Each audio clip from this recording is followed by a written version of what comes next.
Hello, welcome my YouTube channel everyday vibes with me. ഞാൻ ഇന്ന് വന്നിരിക്കുന്നതെന്ന് വെച്ചാൽ എൻ്റെ ഡയറ്റ് പ്ലാൻ എങ്ങനെയാണെന്നും ഞാൻ എങ്ങനെയാണ് 98 കിലോയിൽ നിന്ന് 60 കിലോയിലേക്ക് മാറിയത് എന്ന് പറഞ്ഞു തരാനാണ്. ഞാനങ്ങനെ ഒരുപാട് കഷ്ടപ്പെട്ട് ചെയ്തിട്ടെന്ന് അങ്ങനെ ഒന്നും ചെയ്തിട്ടില്ല. ഞാൻ എൻ്റെ ലൈഫ് സ്റ്റൈൽ ചെറുതായിട്ടൊന്ന് മാറ്റിയതെന്നല്ലാതെ ഞാൻ വേറെ ഒന്നും തന്നെ ചെയ്തിട്ടില്ല.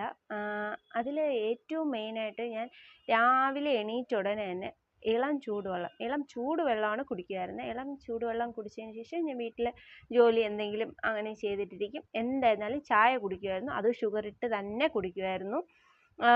പിന്നെ 8 മണിയാകുമ്പോഴത്തേക്കും കറക്റ്റായിട്ട് ബ്രേക്ക്ഫാസ്റ്റ് കഴിക്കും. ബ്രേക്ക്ഫാസ്റ്റ് കറക്റ്റ് ടൈമിൽ തന്നെ കഴിക്കുമായിരുന്നു.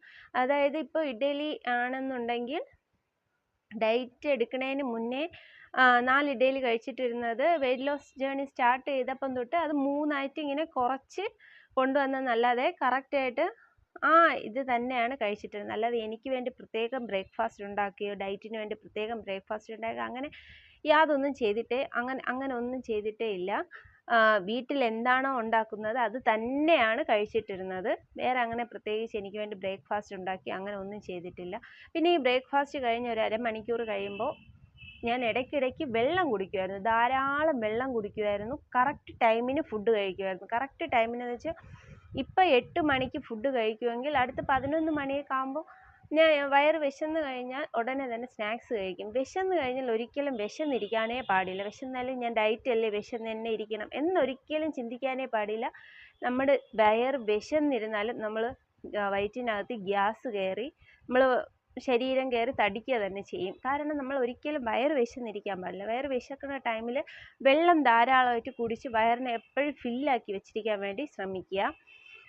പിന്നെ 11 മണിയൊക്കെ ആകുമ്പോഴത്തേക്കും ഞാൻ എന്ത് ചെയ്യുമെന്ന് വെച്ച് കഴിഞ്ഞാൽ സ്നാക്സ് ആയിട്ട് ഞാൻ എടുത്തത് ആരോ റൂട്ട് ബിസ്ക്കറ്റാണ്. ആരോ റൂട്ട് ബിസ്ക്കറ്റും ഒരു 4 ആരോ റൂട്ട് ബിസ്ക്കറ്റ് കഴിച്ച് ഒരു ഗ്ലാസ് വെള്ളവും കുടിക്കുമ്പോൾ നമ്മുടെ വിശപ്പ് കംപ്ലീറ്റ് ആയിട്ട് മാറും. ആരോ റൂട്ട് ബിസ്ക്കറ്റ് എനിക്കങ്ങനെ വണ്ണം വയ്ക്കും എന്ന് എനിക്കങ്ങനെ തോന്നിയിട്ടേ ഇല്ല. നല്ലതാണ് ശരീരത്തിന് എന്നാണ് എനിക്ക് തോന്നിയിട്ടുള്ളത്. എനിക്കങ്ങനെ ആരോ റൂട്ട് ബിസ്ക്കറ്റ് കഴിച്ച് ഒരുപാട് അങ്ങനെ വണ്ണം വയ്ക്കുമെന്ന് അങ്ങനെ ഒന്നും തോന്നിയിട്ടേ ഇല്ല. പിന്നെ ഏറ്റവും വലിയ ഇതെന്ന് വെച്ച് കഴിഞ്ഞാൽ നമ്മൾ ചുമ്മാ ഇങ്ങനെ ഫോൺ നോക്കുമ്പോഴാണെങ്കിലും ചുമ്മാ ഇങ്ങനെ ചടഞ്ഞു കൂടി ഇങ്ങനെ ഇരുന്ന് ഫോൺ നോക്കുന്നതിനേക്കാളും ശകലം അങ്ങോട്ടും ഇങ്ങോട്ടും നടന്ന് ഫോൺ നോക്കുക. എന്തെങ്കിലും ചെയ്യുമ്പോൾ നമ്മുടെ എപ്പോഴും എക്സസൈസ് തന്നെ ചെയ്യണമെന്ന് ഞാൻ പറയത്തില്ല. എന്തെങ്കിലും ചെയ്യുമ്പോൾ നടന്ന് അങ്ങനെ ചെയ്യുക. ഇപ്പോൾ ഫോൺ നോക്കുമ്പോൾ നടന്ന് നോക്കാം. ബുക്ക് വായിക്കുമ്പോൾ ഒരിടത്ത് കിടന്ന് വായിക്കുന്നത് ഒരിടത്ത് ഇരുന്ന് വായിക്കുന്നതിന് പകരം നമുക്ക് നടന്നിങ്ങനെ പയ്യെ നോക്കി ഒരു ഇതിൽ അങ്ങനെ ചെയ്താലും നമ്മുടെ ശരീരത്തിന് അതും ഒരിതാണ്. അത് കഴിഞ്ഞതിന് ശേഷം പിന്നെ ഞാൻ 11 മണിക്ക് സ്നാക്സ് കഴിഞ്ഞ് കഴിഞ്ഞാൽ പിന്നെ വേറെ അങ്ങനെ കഴിക്കത്തൊന്നുമില്ല. പിന്നെ ഫുൾ വെള്ളം കുടിക്കുമായിരുന്നു. നിറച്ച് 1 മണിക്കൂർ ഇടവെച്ച് നിറച്ച് വെള്ളം കുടിക്കുമായിരുന്നു. നല്ല മാറ്റമാണ് അപ്പോൾ നമുക്ക് ശരീരത്തിലുണ്ടാകും. ഉച്ചയ്ക്ക് കറക്റ്റ് 1 മണിക്ക് തന്നെ ഞാൻ എൻ്റെ ലഞ്ച് എടുക്കുമായിരുന്നു. ലഞ്ച് എന്ന് വെച്ച് കഴിഞ്ഞാൽ ഞാൻ ചോറ് തന്നെ കഴിക്കുമായിരുന്നു. അല്ലാതെ ചോറൊന്നും സ്കിപ്പ് ചെയ്തിട്ടേ ഇല്ല.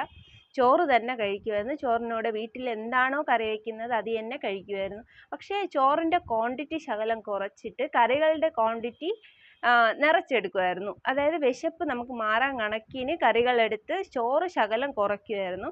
പിന്നെ വെള്ളം ഈ ചോറ് കഴിക്കുന്നതിന് 10 മിനിറ്റ് മുന്നേ എങ്കിലും ഒരു വലിയ ഗ്ലാസ് നിറച്ച് വെള്ളം കുടിക്കും. വെള്ളം കുടിച്ച് നമ്മുടെ വയറ് പകുതി ഫില്ലാവുമ്പം തന്നെ പിന്നെ നമുക്ക് ചോറ് കഴിക്കാനുള്ള വിശപ്പ് വലുതായിട്ട് അങ്ങനെ വരത്തില്ല. അപ്പോൾ അങ്ങനെയായിരുന്നു എൻ്റെ ഡയറ്റ്. ഞാൻ ചോറ് കഴിച്ചതിന് ശേഷം പിന്നെ വെയിറ്റ് ലോസ് ജേർണി സ്റ്റാർട്ട് ചെയ്യുന്നതിന് മുന്നേ ചോറ് കഴിച്ചാൽ ഉടനെ കയറി കിടന്ന് ഉറങ്ങുമായിരുന്നു. വെയിറ്റ് ലോസ് ജേർണി സ്റ്റാർട്ട് ചെയ്തതിന് ശേഷം അങ്ങനെ ചോറ് കഴിച്ചിട്ട് അങ്ങനെ കയറി ഉറങ്ങുക അങ്ങനെയൊന്നും ചെയ്യത്തില്ലായിരുന്നു. നമുക്ക് എന്താണ് ഇൻട്രസ്റ്റ് ഉള്ള കാര്യങ്ങൾ അത് ചെയ്യുക. ഒന്നീ പടം വരയ്ക്കുക, അല്ലെങ്കിൽ ബുക്ക് വായിക്കുക, അല്ലെങ്കിൽ വീട്ടിലെന്തെങ്കിലും ക്ലീനിങ് വല്ലതും ഉണ്ടെങ്കിൽ അതെന്തെങ്കിലും ഇങ്ങനെ ചെയ്തിട്ടിരിക്കുക. അതൊക്കെയാണ് ചെയ്തുകൊണ്ടിരുന്നത്. പിന്നെ അത് കഴിഞ്ഞതിന് ശേഷം ഉച്ചയ്ക്കുള്ള ഈ ലഞ്ച് കഴിഞ്ഞ് കഴിഞ്ഞാൽ പിന്നെ 4 o'clock ആകുമ്പോഴത്തേക്കും ടീ തന്നെ കുടിക്കുമായിരുന്നു. അതും ഷുഗർ ഇട്ട് തന്നെ കുടിക്കുമായിരുന്നു. ഷുഗറിന് ആ ടൈമിൽ ടീ ടൈമിൽ ഞാൻ സ്നാക്സ് ആയിട്ട് എടുത്തിട്ടിരുന്നത് ഡേറ്റ്സ്, ആൽമണ്ട്, ബദാം, ഇതിലേതെങ്കിലും അങ്ങനെ ഒരുപാട് അങ്ങനെ കഴിക്കത്തില്ല. ഒരു 3 എണ്ണം വീതം വെച്ച് അങ്ങനെ എടുത്ത് നമ്മുടെ ടീ ടൈം സ്നാക്സ് ആയിട്ട് എടുക്കുമായിരുന്നു. ആ ടൈമിൽ സ്നാക്സ് കഴിഞ്ഞിട്ട് 4 മണിക്ക് ടീ ടൈം കഴിഞ്ഞ് കഴിഞ്ഞാൽ ഒരു 5 മണിയൊക്കെ ആകുമ്പോഴത്തേക്കും 5 മണി തൊട്ട് 5:15 വരെ സ്കിപ്പിംഗ് ചെയ്യുമായിരുന്നു. സ്കിപ്പിംഗ് എന്ന് വെച്ച് കഴിഞ്ഞാൽ കണ്ടിന്യൂസ് ആയിട്ടല്ല, ആദ്യത്തെ ദിവസം 10 സ്കിപ്പിംഗ്, 10 വെച്ച് ചെയ്യുമായിരുന്നു. 10, അടുത്ത ദിവസം 20, അതിൻ്റെ അടുത്ത ദിവസം 30, അങ്ങനെ 10 വീതം വെച്ച് കൂട്ടി കൊണ്ടുപോയി ലാസ്റ്റ് ഡേ 100 വരെ. 100 ആയതിന് ശേഷം പിന്നെ തുടരെ 100 തന്നെ ചെയ്യുമായിരുന്നു. എല്ലാ ദിവസവും 100 സ്കിപ്പിംഗ് വീതം ചെയ്യുമായിരുന്നു. സ്കിപ്പിംഗ് ചെയ്ത് കഴിയുമ്പം തന്നെ നമ്മൾ നന്നായിട്ട് വേർക്കും. നന്നായിട്ട് വേർക്കും എന്ന് വെച്ചാൽ നമ്മുടെ ദേഹം മുഴുവൻ അനങ്ങിയുള്ളതാണ്. അപ്പോൾ നമ്മൾ നന്നായിട്ട് വേർക്കും. ആ സ്കിപ്പിംഗ് ഒരാഴ്ച തന്നെ കണ്ടിന്യൂസ് ആയിട്ട് ചെയ്യുമ്പോൾ തന്നെ നമ്മുടെ ശരീരത്തിൽ നല്ല മാറ്റം വരും, അത് ഉറപ്പാണ്. പിന്നെ ഈ സ്കിപ്പിംഗ് ചെയ്ത് കഴിഞ്ഞതിന് ശേഷം ഉടനെ തന്നെ പോയി കുളിക്കാനോ ദേഹം കഴുകാനോ ഒന്നും നിൽക്കില്ലായിരുന്നു. പിന്നെ കുറച്ച് സമയം റെസ്റ്റ് ചെയ്ത് ആ സ്വെറ്റിംഗ് ഒക്കെ നന്നായിട്ട് മാറി ദേഹം നല്ല തണുത്തതിന് ശേഷം മാത്രമായിരുന്നു കുളിക്കുന്നതും ഒക്കെ. കുളിച്ച് കഴിഞ്ഞ് വന്നതിന് ശേഷം പിന്നെ രാത്രിത്തെ ഫുഡ് എന്ന് പറയുമ്പോൾ 7 മണിക്ക് മുന്നേ തന്നെ ഡിന്നർ എടുക്കുമായിരുന്നു. 7 മണിക്കെന്ന് വെച്ച് കഴിഞ്ഞാൽ നല്ല മീനൊക്കെ ഉണ്ട് എന്നുണ്ടെങ്കിൽ ഞാൻ ചോറ് തന്നെ കഴിക്കുമായിരുന്നു. ചോറും അത് ക്വാണ്ടിറ്റി ശകലം കുറയ്ക്കും എന്നല്ലാതെ ഞാൻ അങ്ങനെ ചോറ് അങ്ങനെ സ്കിപ്പ് ചെയ്തിട്ടേ ഇല്ല. അല്ല ചോറ് ഇല്ല എന്നാണെങ്കിൽ രാവിലത്തെ ബ്രേക്ക്ഫാസ്റ്റിൽ എന്തെങ്കിലും മിച്ചം ഇരിക്കുകയാണെങ്കിൽ അത് തന്നെ കഴിക്കുമായിരുന്നു. ദോശ, ഇഡ്ഡലി, അങ്ങനെ എന്ത് വേണോ അതിൻ്റെ ക്വാണ്ടിറ്റി കുറച്ച്. ഇപ്പോൾ 3 എണ്ണം രാവിലെ കഴിക്കുന്ന ഇഡ്ഡലി ആണെങ്കിൽ രാത്രിത്തേക്ക് ആകുമ്പോൾ 2 ഇഡ്ഡലി കഴിക്കും. ദോശ രാവിലെ 2 എണ്ണം കഴിക്കുകയാണെങ്കിൽ രാത്രിത്തേക്ക് 1 ദോശ കഴിച്ച് എന്താണോ കറി ആ കറിയായിട്ട് 7 മണിക്ക് തന്നെ സ്റ്റോപ്പ് ചെയ്യുമായിരുന്നു. പിന്നെ വയറ് വിശക്കുകയോ വല്ലതും തോന്നുകയാണെന്നുണ്ടെങ്കിൽ വെള്ളം മാത്രമാണ് കുടിച്ചിട്ടിരുന്നത്. പിന്നെ പിറ്റേ ദിവസമേ ഉള്ളൂ ഫുഡ്. പിറ്റേ ദിവസം രാവിലത്തെ വെള്ളത്തോടെയാണ് സ്റ്റാർട്ട് ചെയ്യുന്നത്. ഇത്ര തന്നെയായിരുന്നു എൻ്റെ ഡയറ്റ്. ഇത് നമ്മൾ കണ്ടിന്യൂസ് ആയിട്ട് ഒരാഴ്ച കണ്ടിന്യൂസ് ആയിട്ട് ഇത് തന്നെ ചെയ്ത് കഴിഞ്ഞാൽ നല്ല മാറ്റം വരും ശരീരത്തിൽ. ഉറപ്പായിട്ട് നമ്മൾ അങ്ങനെ അതികഠിനമായിട്ട് എക്സസൈസ് ചെയ്യുകയോ അങ്ങനെ ഒന്നും ചെയ്യേണ്ട യാതൊരു ആവശ്യമില്ല. ഇത് തന്നെ നമ്മൾ കണ്ടിന്യൂസ് ആയിട്ട് ഒരാഴ്ച ചെയ്യുമ്പോൾ തന്നെ നമ്മുടെ ശരീരത്തിൽ നല്ല മാറ്റം വരും. അത് ഞാൻ ഉറപ്പ് പറയുകയാണ്. ഇതുപോലത്തെ വീഡിയോസായി ഇനി വീണ്ടും വരാം. Thank you. എല്ലാവരും സബ്സ്ക്രൈബ് ചെയ്യണേ.